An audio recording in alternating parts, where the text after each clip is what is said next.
la parte inicial o la parte de inducción, nos vamos a dedicar a ver cuál es la estructura de un anteproyecto de tesis para que entonces ustedes vayan comprendiendo qué tiene que tener mi idea de investigación o qué tan necesario es que tenga una buena idea de investigación para poder adecuarla a toda la estructura que se está solicitando. ¿De acuerdo? Muy bien. Como ya todos tienen abierta la diapositiva, creo que ustedes podrán, de todas maneras voy a compartir la pantalla, bueno, nada más para ir platicando al respecto de todo lo que vamos a estar llevando en práctica. Eh, por cierto, felicidades a todos por adelantado, porque, Gracias. porque pues bueno, vamos todos por el mismo camino. No sabemos si también si llegamos a ese mismo camino por el rollo ese de las epidemias y todo, pero bueno, seamos optimistas, ¿no? Eh, Vamos a trabajar entonces un poquito con esto de las normas editoriales y a muy grosso modo, a gran escala, les voy a ir explicando cada uno de los elementos que debe de llevar una tesis o un anteproyecto de tesis o un anteproyecto de investigación. ¿De dónde radica la importancia de conocer todo esto?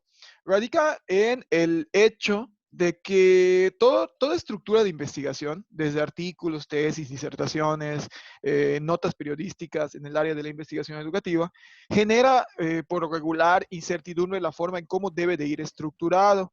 Por ello, he tomado la estructura base de la UADY para ir solicitando y requiriendo cada uno de los apartados. Entonces, conforme lo vayamos platicando, son términos que probablemente tú ya conoces, son partes de la investigación que probablemente tú viste en investigación documental.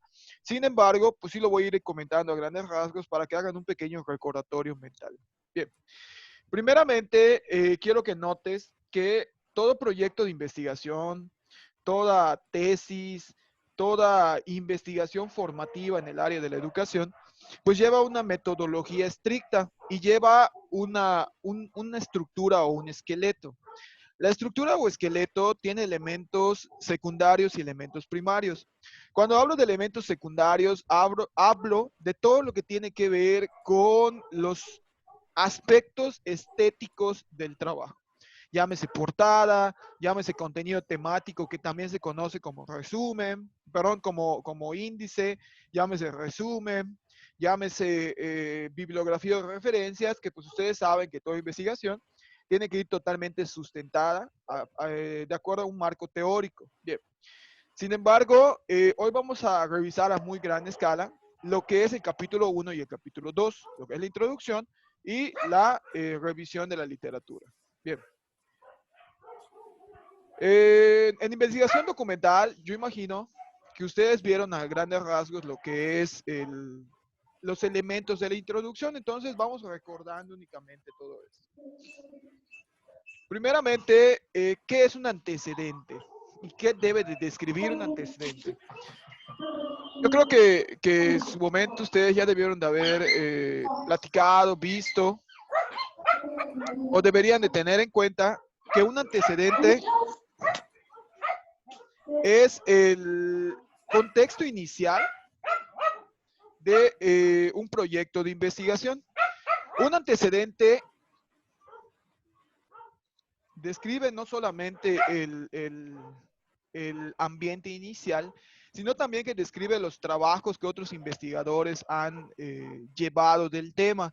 Por ejemplo, un antecedente directo de un proyecto de investigación puede ser una tesis de alguien que habló de un tema muy parecido al tuyo o igual al tuyo y que lo hizo años anteriores, ¿de acuerdo? Por ejemplo, estoy investigando acerca de las inteligencias múltiples y me encuentro con una persona que hizo una investigación acerca de las inteligencias múltiples en los años 70. Eso es un antecedente.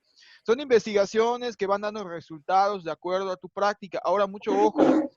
En investigación, un antecedente no te va a servir para predecir, no te va a servir para deducir qué es lo que va a suceder con tus hipótesis. En investigación, un antecedente te va a servir únicamente para conocer el panorama general del tema al que te estás enfrentando. No sé si hasta aquí todo está claro para todos o si alguien tiene alguna pregunta sobre este elemento. ¿Todo bien? Ok.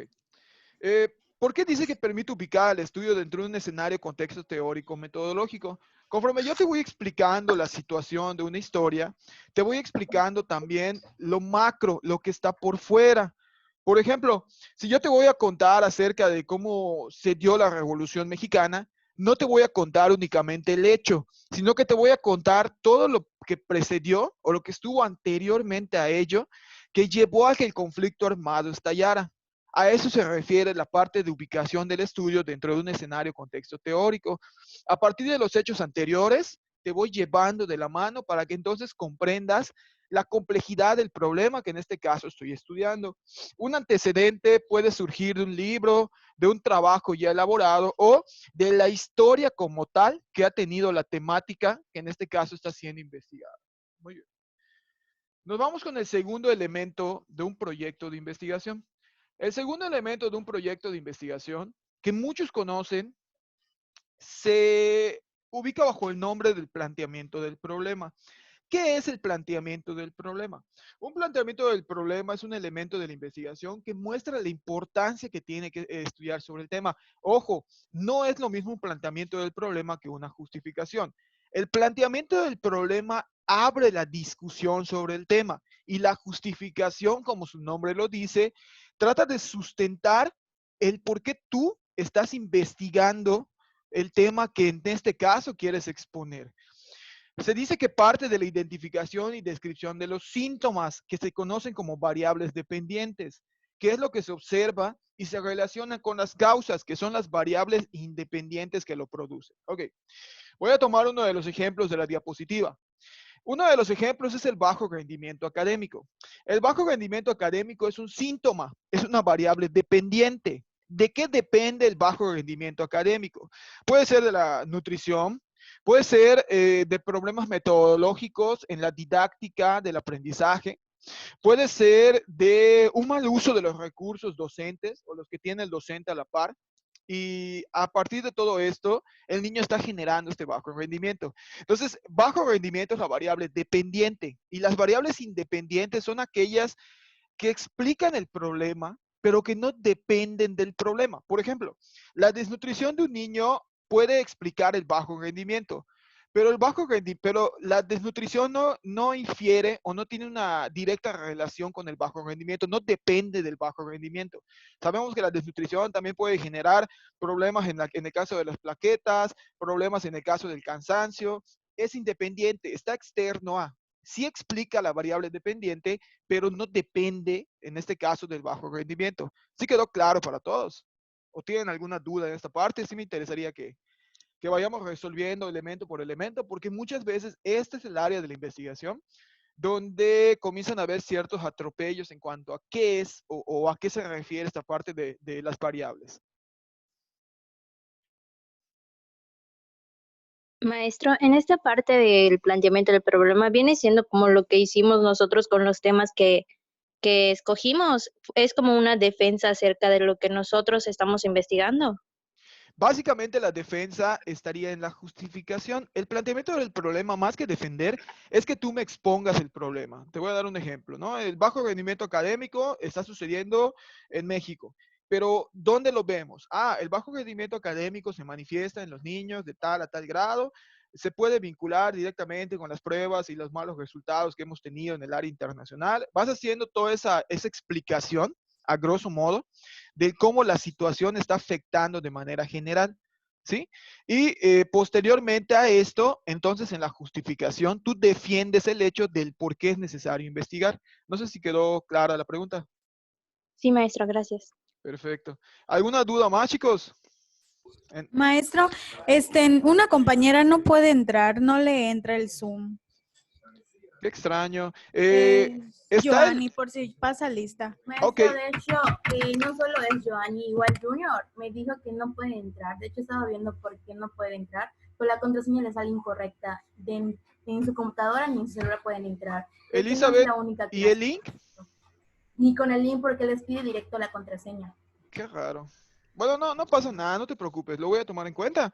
Pero de todas maneras pueden ir pasándoles, por ejemplo, a sus compañeros después algunos de los apuntes para que pues ya vayan nutriendo esta parte. Bien, Chicos, ¿alguna duda más de lo que es el planteamiento del problema? ¿Lo vieron en investigación documental, chavos? Sí, maestra, sí lo vimos. Perfecto. Plantearon diferentes aspectos, ¿no? Al menos trataron de hacer ese juego de variables. Sí, sí entendieron que es una variable, en su momento sí se los explicaron, ¿no?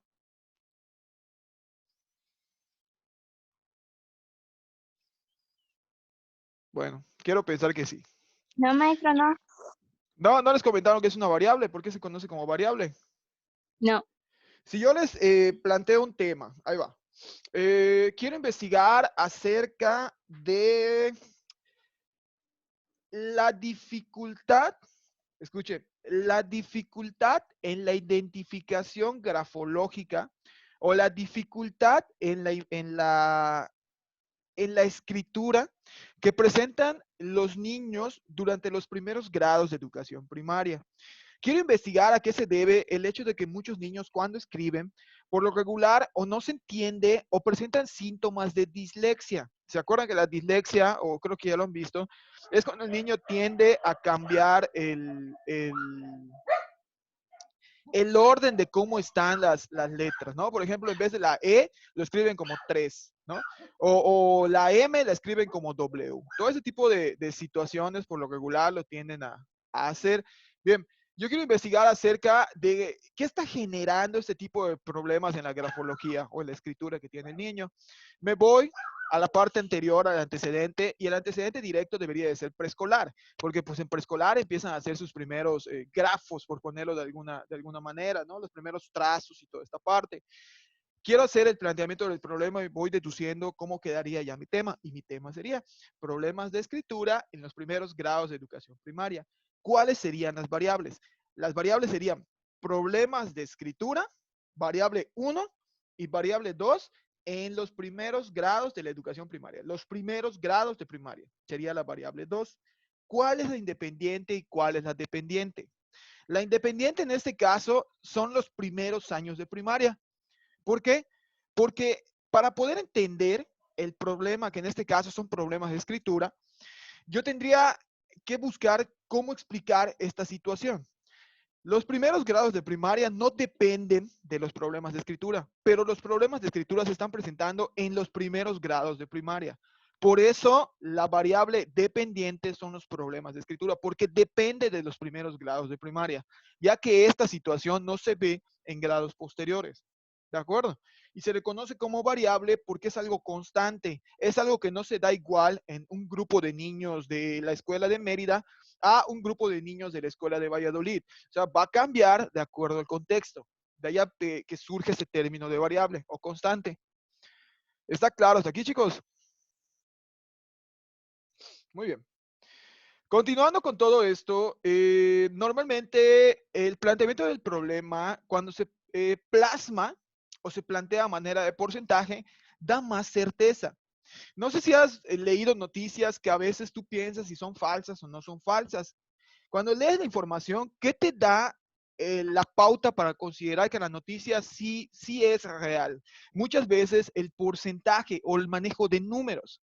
No es lo mismo que te digan, muchos jóvenes tienen una falta de higiene al momento de utilizar los audífonos, puesto que muchas veces están, no sé si han visto la gente que de repente se mete los audífonos a la boca y luego se los mete al oído, ¿no? O sea, todo ese tipo de malos tratos o mañas que tienen. Entonces, no es lo mismo que yo te diga, muchos jóvenes tienen una falta de higiene en el uso de los audífonos y eso puede provocar infecciones en el oído, a que yo te comente, el 75% de los jóvenes que utilizan los audífonos para escuchar música, por lo regular tienden a tener, ¿cuál es más creíble? ¿Aquella que te dice muchos o aquella que te dice el 75%? Obviamente te vas a ir a la que es más concreta, ¿de acuerdo? En el planteamiento del problema ayuda mucho el hecho de plantear el problema y mostrar datos numéricos a manera de porcentaje, porque hace más creíble para el lector, hace más creíble para el investigador lo que tú me estás dando a entender o lo que tú me quieres dar a comprender. ¿Sí quedó claro para todos esta parte? Bien. Tomando en cuenta todo esto, otro elemento de la investigación se conoce como pregunta o preguntas de investigación. Por lo regular, una pregunta de investigación, solamente una, se utiliza en las monografías, pero las monografías no son ni siquiera parecidas a una tesis. Una monografía es un marco teórico gigante, para que te des una idea. Es tomar fuentes documentales, ir recopilándolas, recopilándolas, recopilándolas, hasta que crees un monstruo de información teórica y lo vincules como una monografía. Es todo. Es solamente teoría. A diferencia de las investigaciones cuantitativas o las tesis, donde hay una serie de resultados e instrumentos que te van a llevar a una deducción, a una comprobación de hipótesis. Bien, las preguntas de investigación van a salir del planteamiento del problema. Una vez que yo ya te expliqué toda la situación como está, entonces comienzo a generar preguntas. ¿Qué razones tiene esta situación para llevarse a la práctica? ¿Cómo está afectando esta situación a tal grupo de personas? ¿De qué manera el hecho de que los niños no sepan escribir bien en los primeros años de primaria afecta directamente a su autoestima, ¿no? Por ejemplo, dando ejemplos un tanto irreales, pero bueno, eh, la investigación completa al final tiene que responder a las preguntas de investigación. Es decir, que el planteamiento de preguntas que vas a hacer va a ser respondido después por tu marco teórico y por tus resultados, los cuales van a salir de un instrumento que por lo regular va a ser prestado. ¿Por qué prestado en estos años de educación o por qué prestado durante esta materia? Porque para poder hacer un instrumento de investigación, no vas únicamente con hacer unas preguntas bonitas, sino que tiene que pasar por una serie de criterios para validarse. Y la validación se hace por un procedimiento que se conoce como alfa de Cronbach. Y pues es un procedimiento muy cansado, muy tedioso, y que pues no vamos a tener tanto tiempo para verlo, ¿de acuerdo?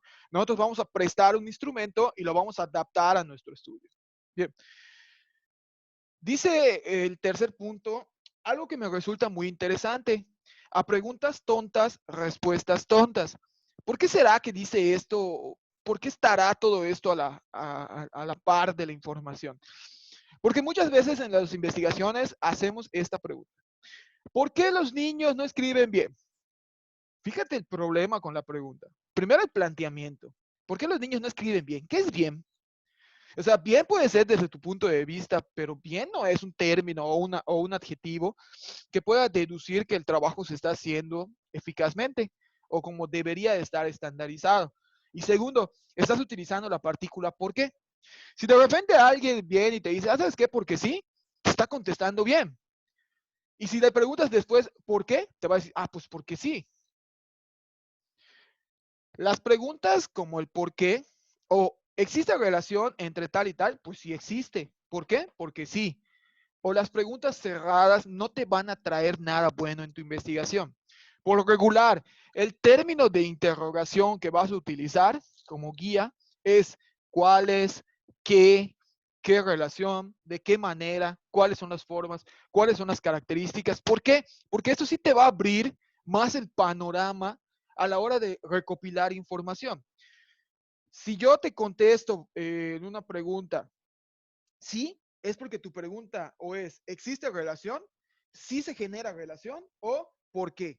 Porque las respuestas que pueden dar en esas preguntas son dicotómicas. En cambio, si tú me preguntas, ¿cuáles son los factores que impiden la correcta escritura en los niños de los primeros grados de primaria? Yo no te puedo contestar sí, sino que te tengo que generar una serie de supuestos o una información de opinión de acuerdo a lo que tú me estás preguntando, puesto que tu pregunta es amplia, es una pregunta abierta. Estás dándome la oportunidad de expresarme, a diferencia de preguntar el por qué, o si hay relación, o si existe.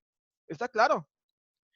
Hasta aquí me imagino que vamos bien, ¿no? O sea, realmente, chicos, si hay algo que no les está quedando claro, si hay alguna pregunta que tienen acerca de la estructura, adelante. Saben que estoy abierto a esta situación.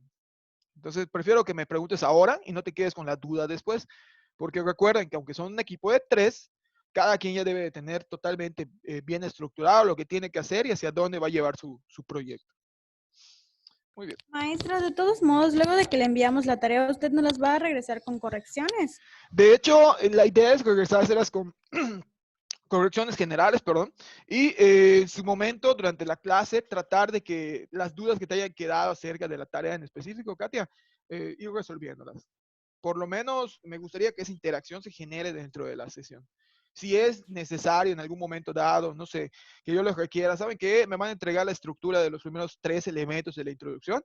y es necesario ver una sesión más nos pondríamos de acuerdo durante los días que tienen ustedes libres o que no están tan cargados, y pues la creamos y nos ponemos a platicar esta parte. Realmente aquí la idea es que la retroalimentación se mande sí por escrito, pero muchas veces ¿qué pasa? Que te mandan el comentario o la situación corregida, pero no lo entiendes o te queda duda la forma en cómo te lo explicaron en la corrección. Entonces la idea aquí sería de que si no lo entiendo, pues lo podamos platicar, ¿de acuerdo? Y podamos ir haciendo esa retroalimentación. Ok, gracias, maestro. Muy bien, de nada. Y continuando con esta parte, otro de los elementos que me llama mucho la atención dentro de la investigación, y considero que es aquel elemento que aunque sale de tus preguntas, tiene que estar muy, muy realista, son los objetivos del estudio. Los objetivos de una investigación, obviamente, es la meta hacia donde tú quieres orientar tu proyecto. El objetivo general es aquel punto al que tú quieres llegar a partir de lo que tú estás haciendo, de lo que tú estás estructurando y de lo que tú estás llevando a la práctica para obtener resultados. Que esos resultados te van a deducir si el objetivo se cumplió o no se cumplió. Haz una vinculación o una analogía con los objetivos de las fábricas. Las fábricas tienen el método de considerar lo que es la merma mínima, ¿no? Y lo que es la producción mínima. La merma mínima es el mínimo de, ahora sí que de basura o el mínimo de pérdida que pueda tener una fábrica, mientras que la producción mínima es el mínimo de producción que debe de cumplir un grupo. Lo mismo en la investigación. Tu objetivo general no debe de tener mermas, debe ser el elemento al cual tú vas a llegar a raíz de la investigación que estás haciendo. El objetivo general por lo regular va a tener objetivos específicos. Lo que yo les comentaba en su momento cuando hacían sus planeaciones, todo objetivo general, objetivo de unidad, objetivo macro, tiene que llevar una serie de escaleritas que te hagan alcanzarlo. Esos son conocidos como objetivos específicos. Si, por ejemplo, mi objetivo general es analizar las razones por las cuales los niños sienten apatía hacia X asignatura, los objetivos específicos deben de ir más abajo, pero deben de llevar una secuencialidad que te permita analizar. Es decir, a lo mejor una identificación previa de los elementos que tienen dentro del aula, a lo mejor una descripción de los elementos o las metodologías utilizadas del docente al momento de dar esa materia, a lo mejor antes de analizar una breve comparación entre la metodología docente y lo propuesto por la SED, para entonces analizar como un siguiente parteaguas. Como pista, muchas veces creemos que la taxonomía de Bloom únicamente nos sirve para planear, pero también la taxonomía de Bloom me puede servir para vaciar objetivos y para comenzar a hacer toda esta estructura, ¿no? De metodología. Por lo regular, el verbo está en infinitivo, claro. Y cuando hablo de un verbo en infinitivo, hablo de un verbo en ar, ir. Y todo va a depender de qué es lo que quieres lograr. Obviamente, el conocer aquí sí está permitido, pero ojo, si tú me vas a manifestar en uno de tus objetivos conocer, tu investigación se va a convertir en una investigación exploratoria. ¿Qué es una investigación exploratoria? Tranquilos, vamos a llegar a ese punto. Pero una investigación exploratoria, te apuesto a que no te conviene, puesto que la metodología que llevas sí es bastante compleja. Bien. Vámonos a la justificación. ¿Hay alguna duda, chicos? ¿Todo bien? Maestro, lo de los objetivos tiene algo que ver con las hipótesis, porque al menos lo que los explicaron en lo que era investigación documental, nos dijeron que la hipótesis era la respuesta a nuestra pregunta. Entonces, si está relacionado en este caso los objetivos con la pregunta, porque es nuestra meta, ¿tiene algo que ver con la hipótesis? Los objetivos son ¿Cómo? ¿La hipótesis es la respuesta a su pregunta de investigación? Ajá, nos habían explicado que la hipótesis es lo que da, o sea, era como que la comprobación o lo que nosotros queríamos que buscar con nuestra respuesta, perdón, Ok, con nuestra pregunta. ok, ahí va. La hipótesis como tal no es tu respuesta, es tu suposición. ¿De acuerdo? Que quede clara esta parte. La hipótesis es lo que tú supones que está sucediendo y que por ello que tú estás suponiendo está sucediendo tu problema o tu pregunta de investigación. La hipótesis es una suposición que se va a comprobar directamente con los resultados. Tú puedes plantear tu hipótesis y los resultados te van a decir si tu hipótesis fue verdadera y se aceptó la alterna o si tu hipótesis no dio la pauta y se acepta la nula. No sé si quedó claro esta parte. Oiga, Bien, maestro, ¿qué pasó? pero sí va a llevar entonces las dos, la hipótesis normal y la nula, o Claro, solamente una. claro, de hecho tiene que llevar las dos, Víctor, porque la forma en cómo tú vas a hacer tu estudio directamente va a vincularte el resultado a la alterna o a la nula. Entonces, el resultado te va a decir, ¿sabes qué? De acuerdo al 0.05 de margen de error que utilizaste, se acepta la alterna, porque estuvo dentro del margen. O sabes qué? No se acepta porque estuvo fuera de la alterna, se acepta la nula. Entonces, todo esto tienes que plantearlo de dos formas, una nula y una alterna, que por lo regular la nula niega, mientras que la alterna acepta la situación. Y respondiendo a la pregunta anterior y vinculándolo con todo esto, el objetivo como tal son las metas, tanto la meta grande, que es la general, y el objetivo general, como las pequeñas metas que vas llevando a la pauta para llegar. ¿Tiene una relación con la hipótesis? Claro, porque tu hipótesis es lo que tú supones. Y para que eso que tú supones se cumpla, tienen que haber objetivos que te vayan llevando a la par. Sin embargo, no se me confundan. La hipótesis y los objetivos son dos elementos totalmente separados. ¿Tienen una relación? Sí, claro, pero no son dependientes. Son dos elementos, cada quien por su rollo, por su parte. La hipótesis se va a comprobar con la cuestión numérica, mientras que los objetivos me van a decir cómo voy llegando a esa parte. ¿Vamos bien hasta aquí? ¿Sí quedó contestada la pregunta?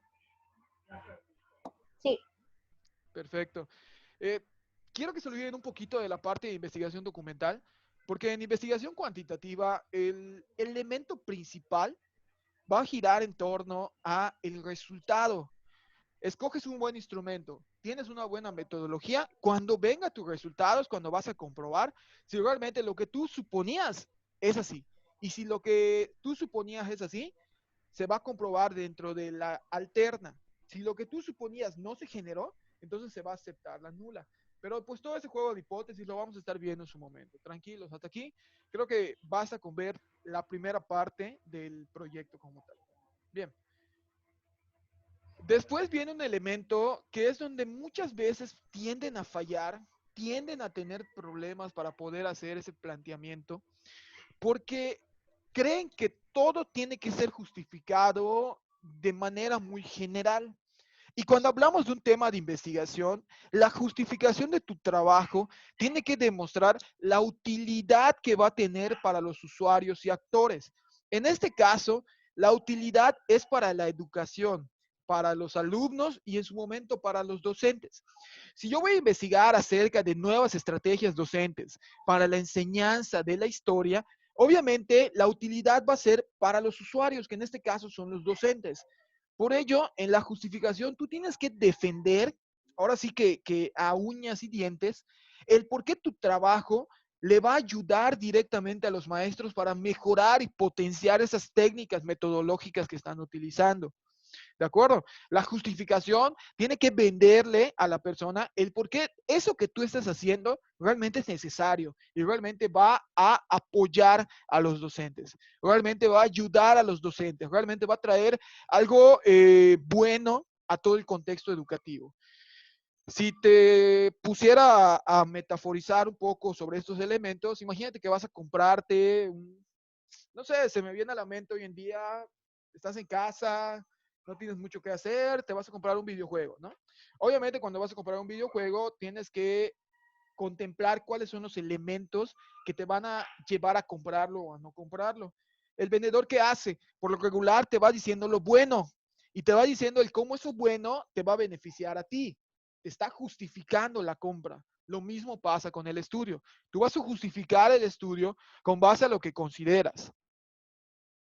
Bien, hasta aquí alguna duda de estos elementos. Ya después les voy a comentar qué más va a llevar el capítulo número 1, pero básicamente se va a nutrir de los antecedentes y el contexto, el planteamiento del problema, las preguntas, los objetivos, la justificación, y debajo de esa justificación se van a generar las hipótesis, que sería el elemento final que cerraría este capítulo. Te recuerdo que las hipótesis se van a plantear a manera de dos. ¿Por qué? Porque va a ser una nula y una alterna. Y el apartado de las hipótesis, ¿dónde va a estar? ¿En las preguntas o en el objetivo? El apartado de las hipótesis lo vamos a manejar entre las preguntas y el objetivo. Es decir, vamos con las preguntas de investigación, mis hipótesis de estudio, los objetivos de mi investigación y posteriormente cerramos con la justificación. Muy bien, ¿hasta aquí alguna duda? ¿Todo claro hasta acá? Correcto. Bien, chavos. Este pequeño bosquejo o esta pequeña estructura de trabajo de investigación es lo que se conoce como el capítulo número 1 de un proyecto de investigación, de una tesis, de una investigación cuantitativa o cualitativa. Y te preguntas, ¿cuánto es la extensión? Fíjate que normalmente en una tesis, este capítulo número 1 está entre las 30 y las 25 cuartillas aprox, dependiendo de qué tan extenso o tan no extenso te vayan pidiendo los apartados. En el caso de nuestro proyecto, toda tu investigación como tal no va a pasar de las 30 cuartillas. Vamos a ir delimitando cada vez más, pero esa delimitación la vamos a hacer en la marcha. Sin embargo, en una tesis considera que este capítulo 1 al menos se va a llevar las 20, 25 cuartillas. Si se va a deducir, si se va a reducir un poco, a lo mejor llega a 15, ¿no? Pero sí tiene una extensión, digamos, prominente. Sin embargo, no es tan prominente como el segundo capítulo, que es conocido como la parte más pesada, la parte más tediosa y la estructura más fundamental del proyecto. Fundamental en el aspecto teórico, porque para mí el esqueleto de la investigación es la metodología. El marco teórico, marco referencial, es la pesadilla del estudiante y del investigador cuando está haciendo un proyecto. ¿Por qué? Porque se trata de leer, buscar, recopilar, definir, delimitar y clasificar fuentes, de manera que lo que tú vas a recopilar o lo que tú vas a directamente a vaciar en ese marco teórico, tiene que ser algo totalmente concreto, apegado y directamente relacionado con tu investigación.